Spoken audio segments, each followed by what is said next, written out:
Good evening, everyone. Tonight's story takes us into the haunted heart of Manila. This is based on true events that shook the city and turned the Manila Film Center into one of the most feared places in the Philippines. Deep within this brutalist monument lies a secret no movie ever dared to tell.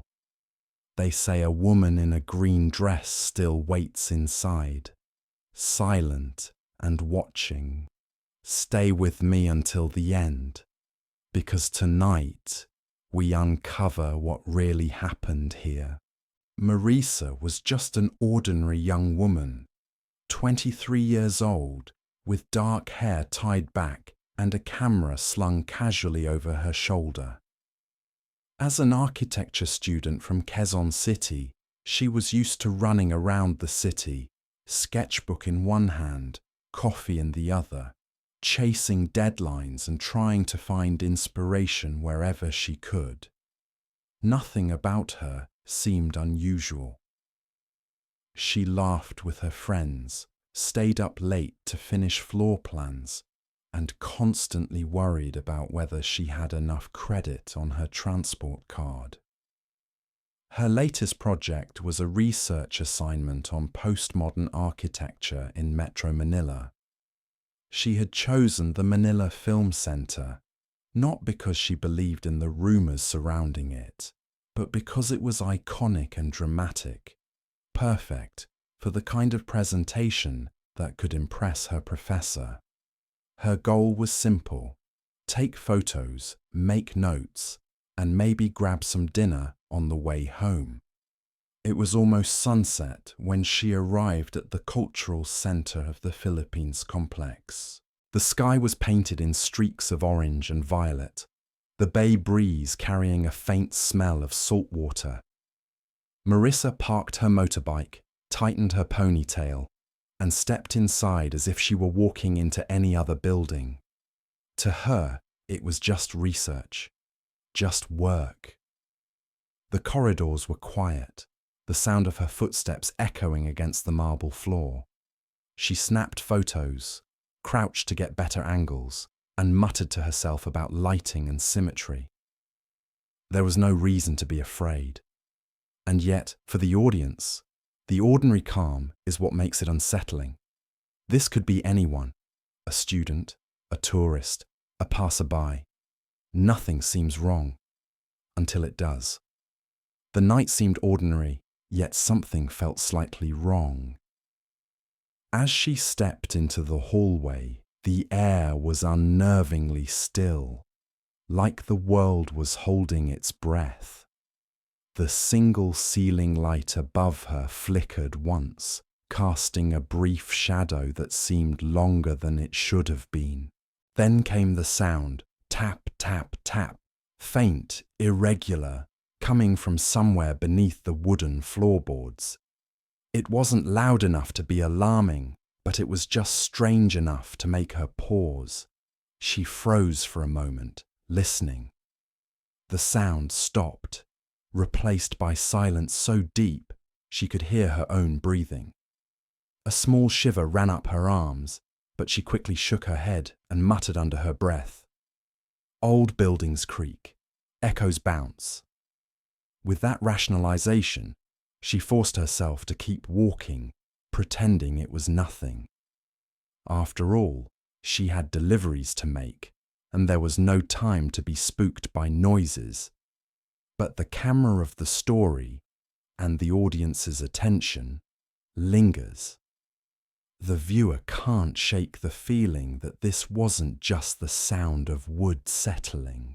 It was deliberate, purposeful, almost like someone or something was trying to get her attention from below. The tension builds as we are left with the sense that this is the first warning, the first thread in a web she is about to be caught in. The lights hum softly overhead, as though they too are holding back a secret. The audience already knows. This is not random. The world around her is shifting quietly, preparing for something much darker. And while she chooses to ignore it, we are forced to pay attention, because this is only the beginning. The warnings kept echoing in Marissa's mind, yet the strange events refused to stop. Every night when she worked late, she heard the faint sound of crying drifting through the marble hallways of the building. At first, she told herself it was just an echo, maybe a sound from the street outside. But the sound grew clearer each night, always coming from the same direction, near the roped-off hallway leading to the Grand Theatre. No one else seemed to hear it. The other staff members laughed when she mentioned it, saying the building was too old and too big to not have strange noises. One even joked that the woman in green was calling her name. Their laughter only made her more uneasy. One night, the power flickered and the hallway light burned out, leaving the far end in total darkness. The velvet ropes blocking the corridor swayed gently, as if someone had just brushed past them. The Grand Theatre doors, which were supposed to be locked, stood half open. Cold air rushed through the gap, chilling Marissa to the bone. Her pulse quickened. She told herself to leave, to walk away and forget the sound. But the crying was louder now, closer, almost pleading. Against her better judgment, she stepped over the rope. Each footstep echoed unnaturally, as if the theatre itself were amplifying the sound. When she reached the doors, she hesitated only a moment before pushing them open. The empty theatre yawned before her, the seats shrouded in shadow, the stage lit by a single flickering spotlight. The crying stopped. The silence was so complete it hurt her ears, and somewhere deep inside, Marissa knew she had just crossed a line, one she couldn't uncross. The air in the hallway turned heavy, as if the entire building held its breath. Marissa stepped into the guard station, but the chairs around the table were no longer empty. Sitting perfectly still among them was the woman in the green dress. Her back was straight, her hands resting neatly on her lap, as though she had been waiting. The fluorescent light above buzzed, flickered, and for a moment, the entire room seemed to shift out of time. Her face was pale, almost luminous, with hollow eyes fixed on Marissa. No sound came from her lips, but the room filled with the faint rustle of fabric, as if many unseen people were rising to stand. Marissa blinked, and in that split second the woman was gone, vanished without a trace, but the chair she had been sitting on still rocked slowly, creaking.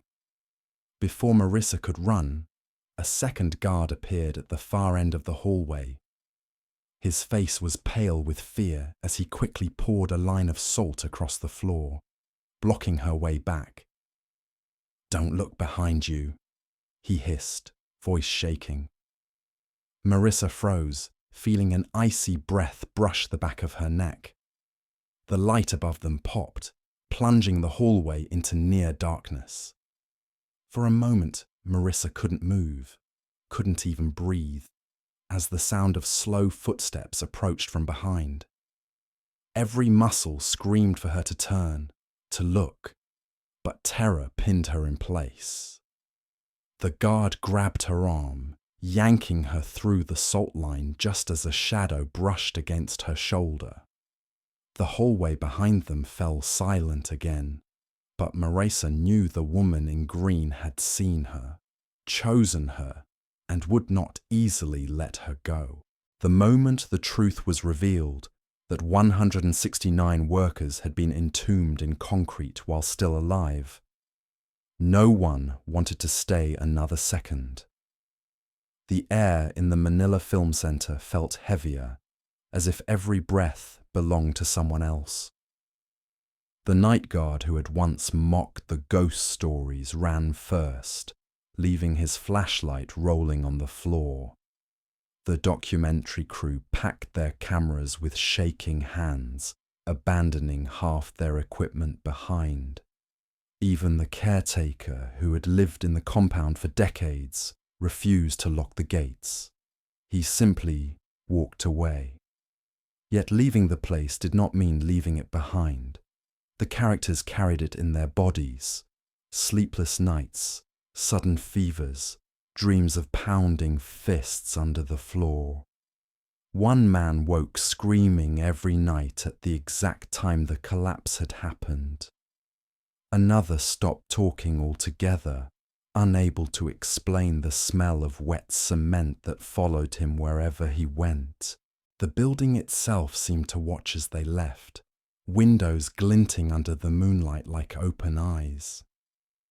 The city outside felt alive but strange, as if they had crossed into a world where the dead still whispered. Survival felt less like victory and more like a narrow escape. A reminder that the place was not just haunted, it was hungry. For those who fled, every passing construction site, every rumble of concrete mixers became a trigger. Their hearts raced at the sound of falling debris. Some swore they would never set foot near the cultural center of the Philippines again. The Manila Film Center stood behind them, silent and patient, waiting for the next visitor who dared to walk its halls and listen. The truth of the haunting finally comes into focus when Marissa discovers an old, water-stained construction report hidden in the maintenance office. The file confirms what the night guard's warnings hinted at. During the rush to finish the Manila Film Center in time for the festival, a scaffolding collapse buried more than 100 workers alive. Rather than stop construction, concrete was poured over them, entombing the victims where they fell. As she reads, Marissa's memory flashes back to the sobbing sound she heard in the stairwell, the cold draft by the roped-off hallway, and the guard's cryptic warning about not following crying voices. Each detail now makes terrible sense. These were not random chills or tricks of her imagination. They were the lingering cries of the dead, replaying the night of their deaths over and over. That night, in a final desperate attempt to understand, Marisa lights a candle and places it near the stage, mirroring a ritual she read about in the file. The air grows still. A figure appears, the woman in green. Her face pale but calm now, pointing toward the basement and whispering, "They are still down there." The gesture is not meant to harm but to guide, as if asking Marissa to remember them, to tell the truth. Marissa's breath trembles as she realizes the haunting is not about scaring away intruders, but demanding to be heard. Every eerie moment, the flickering lights, the tapping under the floor, the sense of being watched, was a cry for recognition. The ghosts are not just restless, they are witnesses. Marissa leaves knowing the building will never feel the same again. Would you follow the sound of crying if you heard it echoing from a dark stairwell? Marissa never thought she would be the type to run, but after that night, she left everything behind. Her project, her photos, even her broken flashlight. In Philippine folklore, spirits of those who died tragically are believed to stay restless until they are properly acknowledged. Many people leave salt at doorways as a spiritual barrier, a way to keep wandering souls out. The 3 knocks she hears each night may not be random. In some traditions, 3 knocks are a sign of a spirit asking to be let in. This story isn't just about a haunted building, it's about memory and unfinished business. The Manila Film Center is more than concrete and steel. It's a monument to lives lost, a place where grief still breathes through the cracks. What do you think? Curse or coincidence? Comment your thoughts below and tell me if you'd ever dare to step inside that stairwell. Don't forget to like, share and subscribe so you don't miss the next true horror story from Asia.